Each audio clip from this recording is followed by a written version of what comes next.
Hi guys, it's Chris from Once Upon a Turnbuckle podcast. Thank you very much for joining me for this brand new little mini series I've got going on my YouTube channel now called Once Upon a Turnbuckle Go Figure. As the name would suggest, it will revolve around my love of wrestling action figures. Don't know why it's taken me quite so long, really. I've been doing the show, launched it 5 years ago nearly, and I've never really touched on my love of action figures. I guess at some point it was considered uncool to be still into toys, so to speak, as an adult. But, you know, I'm part of a great wrestling community and we've all got an appreciation for the role of the action figure in our childhood, the imagination it gave us to be able to run our own fig feds through to today as adults when we still appreciate the old school days like I do.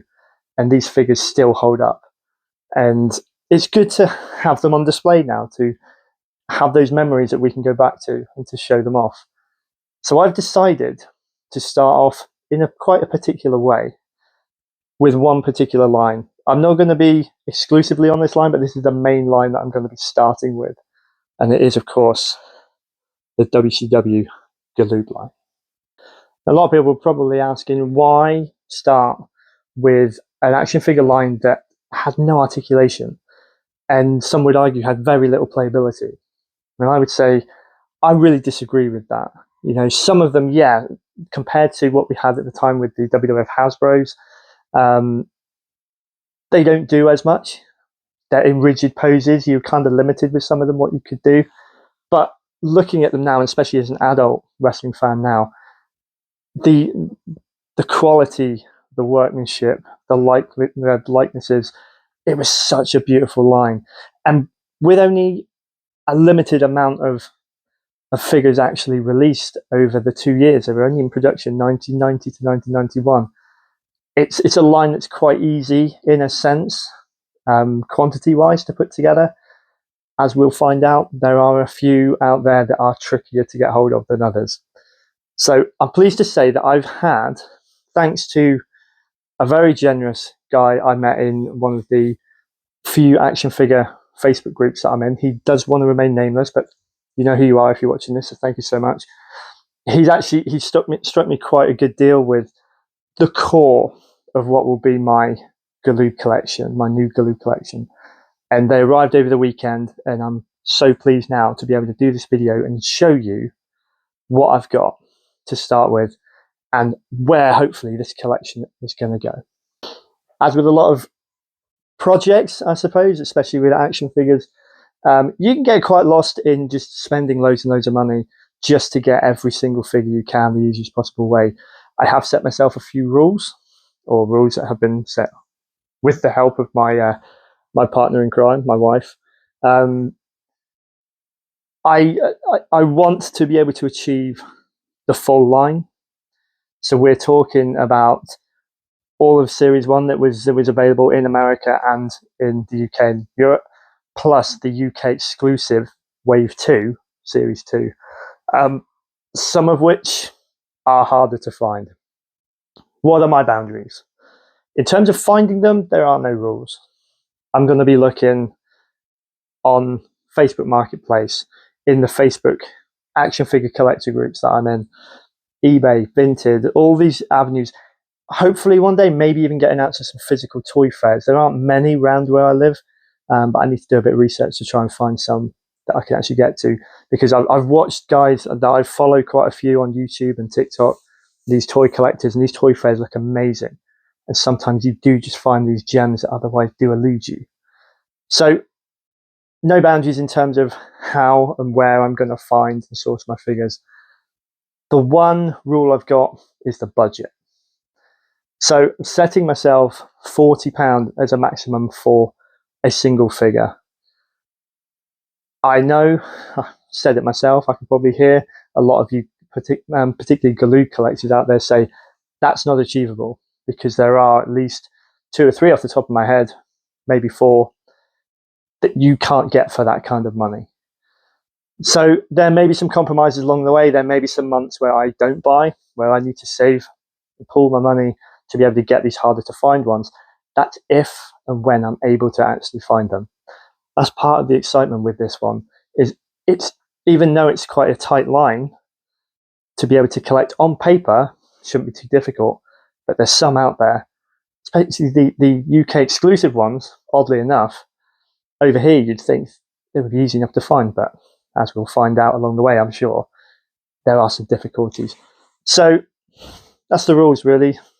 Aiming for the whole collection. In my head, I know there's probably 2 or 3 I'm not going to be able to lay my hands on, namely Dustin Rhodes, Big Josh. I think they're the 2 which really are in short supply, high demand, quite a high price. I'm looking for the loose lines. I'm not really getting into the whole carded line at the minute. I want to have a loose collection, which would hopefully make it easier and more cost effective for me to find the ones I'm after. But those 2 could prove quite tricky. Butch Reed is also one that I've not seen around a lot. I've got my eye on a couple that I've seen online. I'm hoping I might be able to nab one of those in the next 1 or 2 weeks. We'll see. Elegante as well is one that I don't see around very often, but when I do, it's a reasonable price. The condition, I'm not too worried about the condition at the moment. Over time, I probably will be able to, once I get to a point where I've got most, if not all of them, I can start to swap out some that may be better condition. But straight off the bat, I'm just going for numbers. I'm going for the lowest possible price to be able to get the core figures in the line, and then we will see in terms of those really tricky ones at the end. Now, got my box. Let's go see what we got. So just like Paulie Dangerously, Paul Heyman said at Halloween Havoc 91, one of my favourite events in WCW back in the day, when he was addressing the crowd, when he was addressing the camera after unmasking Ravishing Rick Rude as the Halloween Phantom. For our collection, for my collection, we are starting right at the top with Sting. A must-have in any Galoob collection. I think you'd be hard-pressed, really, to find one that doesn't have this, or at least didn't start with this. This is one of the first 2 Galoob figures I had as a kid, and obviously had to be in the collection from the off. So Sting himself, the classic Surfer Sting from the early 90s. Absolutely love this version of Sting. I wasn't such a fan later on down the line with the Crow gimmick and beyond. I know that's a bit controversial to some fans. But the blue type version, probably the more common version of Sting in the line that you'll find. The other thing with this line as well that we will find, as with the Hasbros, you had bits that could fall off, could snap off, actions that eventually stopped working, if you used enough. The Galoobs didn't do that. They wore a little bit. The paint was the first thing, really. You might get a few dinks, depending how hard you played with them. Few dinks out of the rubber, but it's the paintwork that seemed to go. As we can see, one of the more common areas is right here on the back, on the arse, really. But there we go. Number 1 in the collection has to be Stinger himself. If you're going to have Sting, you have got to have the total package. Lex Luger, his oftentimes partner in 2 Dudes with Attitudes, but also his longtime rival as well. And again, the blue trunk version, this is probably one of the most common figures out there that I found in the line. Really, really not difficult to track down. Not bad price either, quite cheap. A must-have, again, from Series 1, like the blue type Stinger is. These are all, these first few are all Series 1. Again, some wear that you'd expect on the back there, some marks on the boots. What we might be able to do over time is replace some of these as my numbers go up. I can start to swap some of these out for better condition ones, but this one is actually largely in great condition. On my one, as a kid, I remember the nose wore down, so you practically didn't have a nose by the end of it, so this is actually really good. Here's one of my favourite ones in terms of likeness. I know a lot of people didn't like this one as much because they said he wasn't as ripped as he should have been, compared to, obviously, the real-life version. I really like this one in terms of detail, and just has that classic wrestler look that I was really after in my Fig Fed. Next up, the one of 2 of the figures that I would always have in any collection. We're on about the Dogface Gremlin himself, Rick Steiner, one half of the Steiner brothers. Series 1 again, so you're looking at the purple and the blue singlet. Love the look of him. This likeness is fantastic. WWF just didn't do it the same with the Hasbros. I don't know what it was. They just could not get the likenesses quite like I mean, this whole line, the Galoob line, this is one reason I love them so much. Is the detail in them is fantastic. Not many of these you can't pick up and know who they are. Again, usual wear along the boots, along the back there, but in general, quite good condition. Brilliant, happy with that. Tattoo still there. My tattoo on my one as a kid was one of those that rubbed off. Obviously, then you have got to have Scott Steiner, Series 1, the yellow and the black singlet. This version of the Steiners is the one that I had as a kid, so it's great to have him back again. This is one of my favourites as a kid. There's so much you could do with him. And the Steiner brothers, I will die on the hill of the argument of the greatest tag team of all time. They're my favourites. Through to this day, I would happily go back and see and watch any of their matches, especially from late 80s through to potentially sort of the early 93 run with the WWF. This one, face-wise, probably seen better days. I mean, there's a lot of paint that's been worn off sort of the head and that. The tights are actually looking too bad compared to some of the others. Again, maybe a little bit of a clean-up needed, but apart from that, you know, for a first off in the collection, really, really happy with them.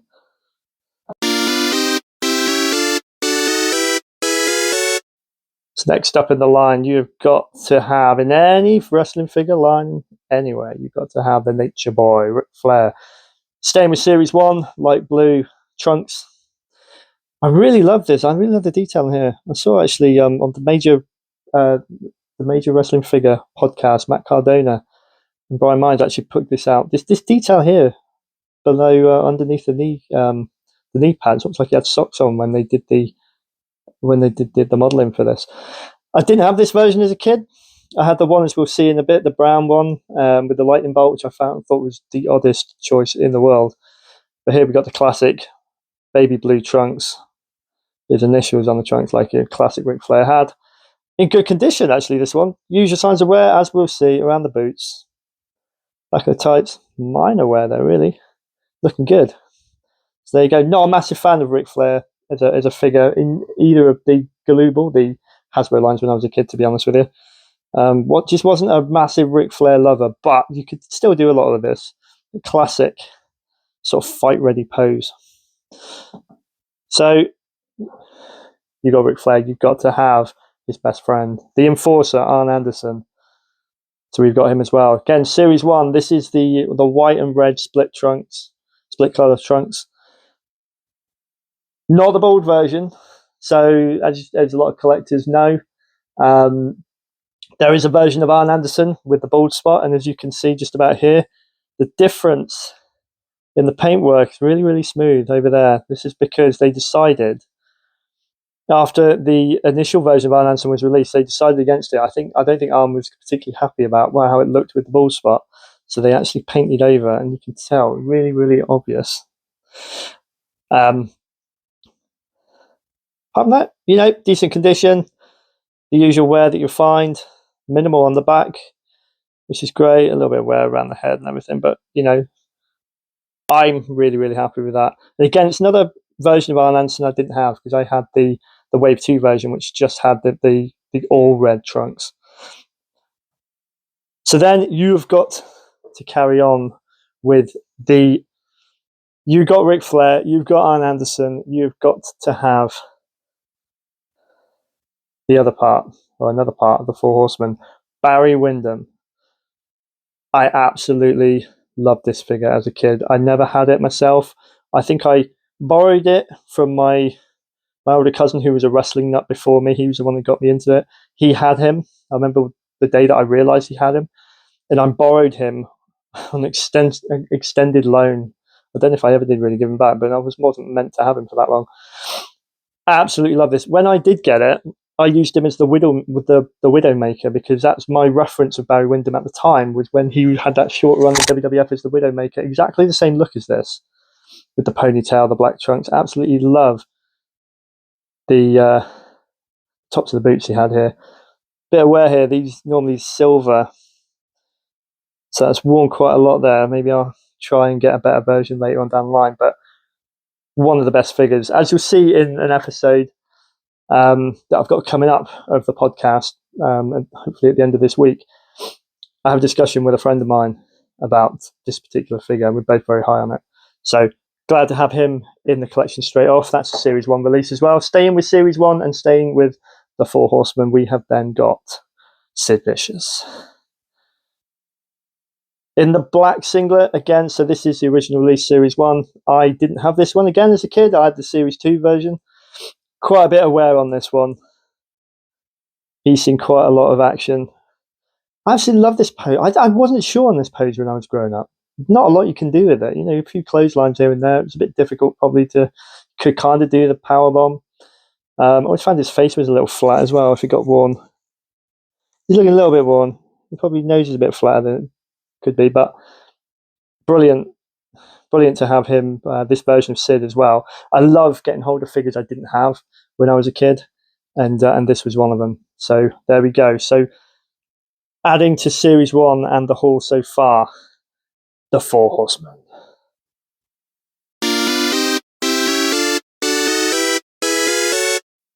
Okay, carrying on with the collection, carrying on with Series 1. Another one that I never had this guy. So again, it's great to actually finally hold him in my hand. Z-Man, Tom Zenk. I've heard him described as probably the most boring figure in the line. Literally, you can't get much more basic than that. There's really nothing extraordinary about him. White trunks, white boots, white tape, no arm pads, really straight haircut. I loved Z-Man when I was growing up. I think he was one of those, along with the one that we'll see in a second, one of those sort of, I'd say, few high flyers that WCW tended to have in those days, but there were a few of them, and I loved watching Tom Zenk. I like the pose as well. It's actually, extended as a bulldog. You can do their clothesline, maybe neck breaker, flying forearm. It's a good one to have. Never had him. I knew of someone. I think it was a neighbour of my aunt and uncle's when I was up there once. He was younger than me. He was big into wrestling. He had his own collection. I think he had Z-Man. Not one I ever saw in the shops.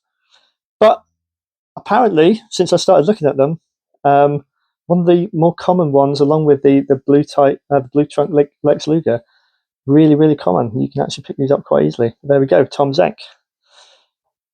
And then you could argue his tag team partner. They weren't released as a double pack, but they were a team, or had been a team, around about the time that the first line was released. Flying Brian. Classic again. You're not going to be too hard pushed to find a Flying Brian, particularly this version, with the Bengal tights. A little bit of wear there, as you'd expect on the back, as we've seen on the boots. But apart from that, looking really good.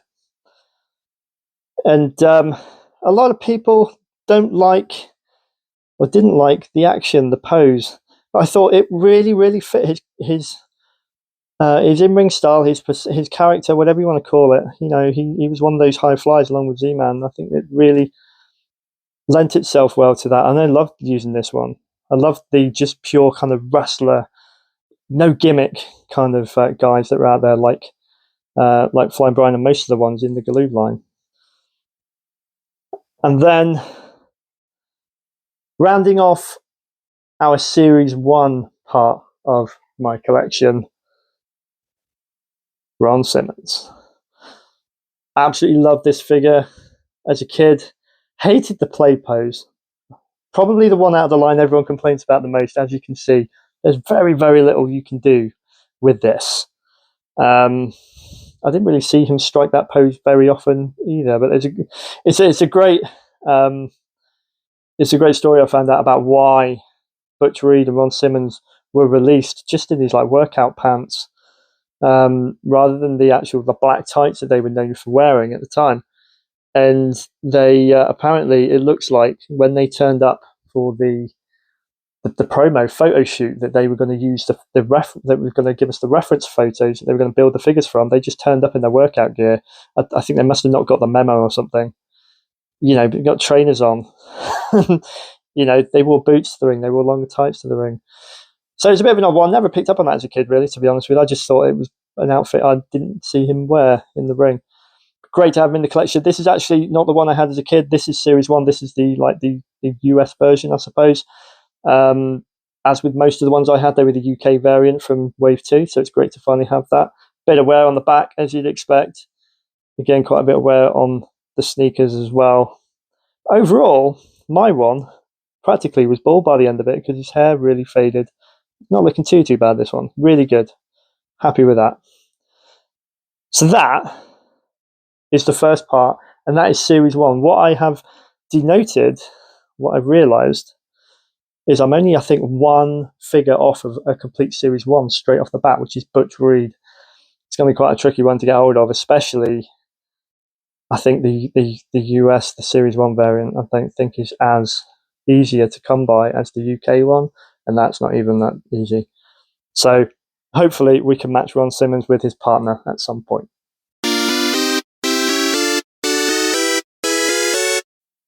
I'm probably going to come under scrutiny for the next one, mainly because I just said that I've got all the Series 1 bar Butch Reed, and we've just seen the Series 1 aspect of the collection.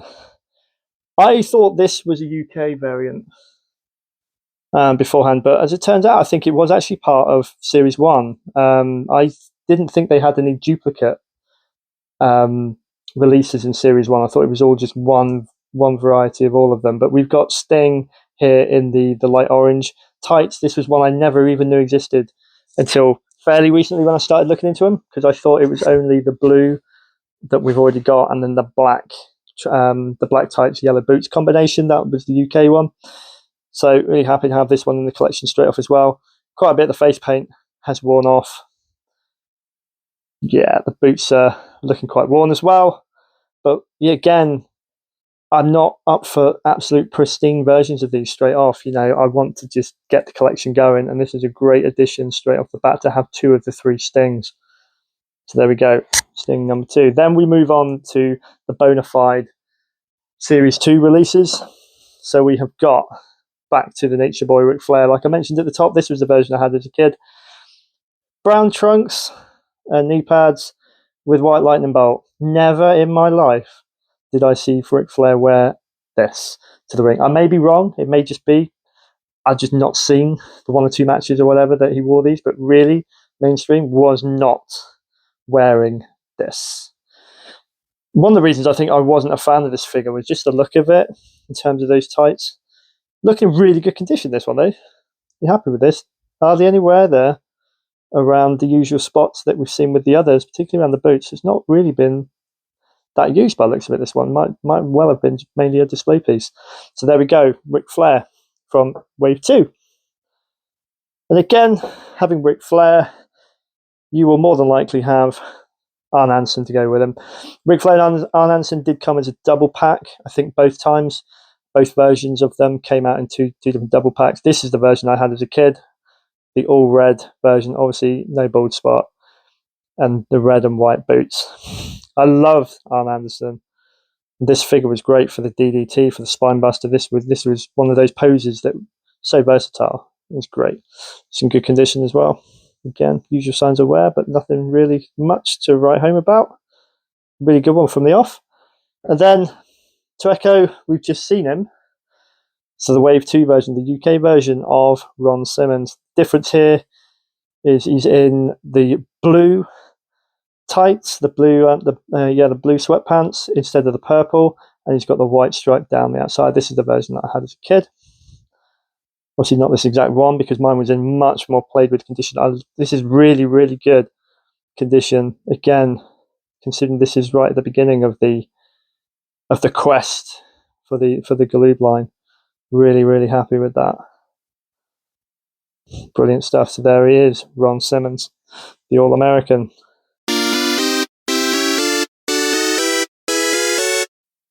And then just to round out this first batch, this core, as I'm going to call it, of the collection, we are back with the Dogface Gremlin, Rick Steiner.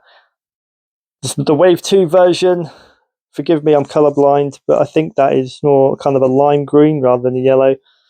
I really loved this attire. Never saw this one as a kid. Like I say, I had the Wave 1 version. But these were really the attire that I remember the Steiners having, the really bright, colourful, really in-your-face 90s, typical 90s.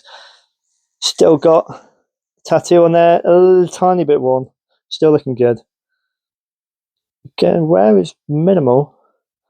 Really, really happy with that one as well. Like I am with all of these. It's a great, great start.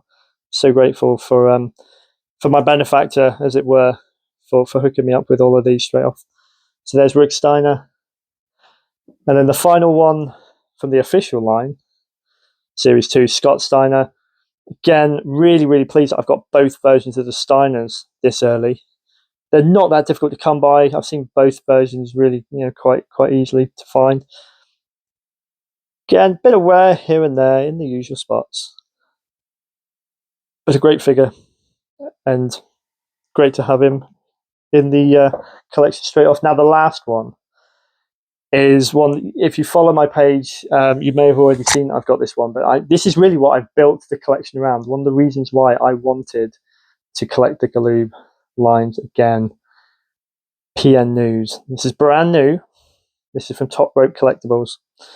I've just got it out of the packaging. We're going to keep the packaging, obviously, but I wanted to display him alongside the collection, because it was when I realized that this was being produced that I wanted to have the collection, because when I was a kid, this was the one figure I wanted. And I didn't think there was a PN News figure at all. I may have had a couple of other action figures that I may have used as PN News at some point. But then later on, I did find out that there was supposed to be a figure of his, and there were a few out there, like prototypes. I wanted one at whatever cost. Never, ever even saw one. And then, obviously, fairly recently found out Top Rope Collectibles are making our dreams come true and have reproduced it to the Galoob design that it was supposed to be. And this is fantastic. Looks really, really good when I line him up at the front of my collection. But the Rat Master himself, I spoke to PN News for the podcast probably 3 or 4 years ago in the early stages of the series. So please go back on my YouTube channel and on Spotify, Google Podcasts, wherever you listen to your audio podcasts. If you do, my interview with PN News, fantastic. It was such a good opportunity, such a good experience to be able to talk to him. And I did mention this was before we knew that this figure was going to be remade. And I spoke to him about this sort of phantom mythical figure that he was meant to have, and he told me all about it. So great to be able to finally hold one in my hands and say he is here in my collection straight off.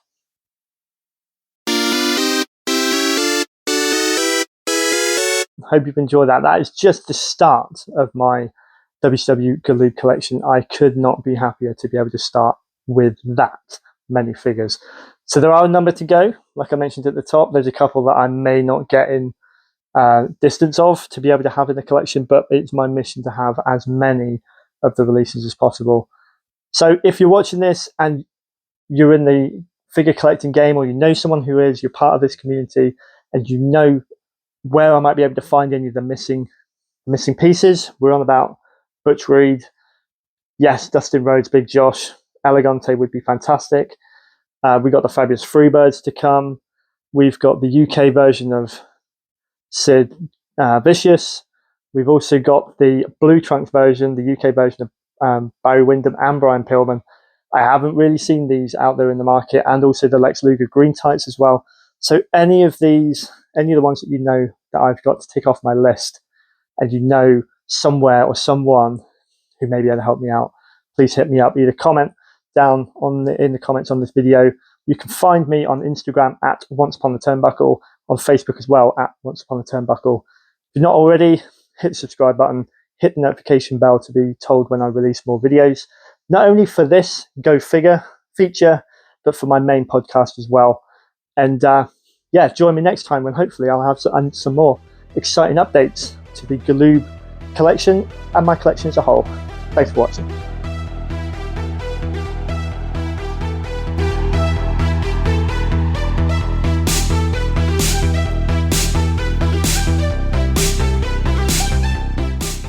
If you enjoyed this episode, please take a moment to like, share, and hit the subscribe button. Also follow us on Facebook and Instagram at Once Upon the Turnbuckle to keep updated about all future shows.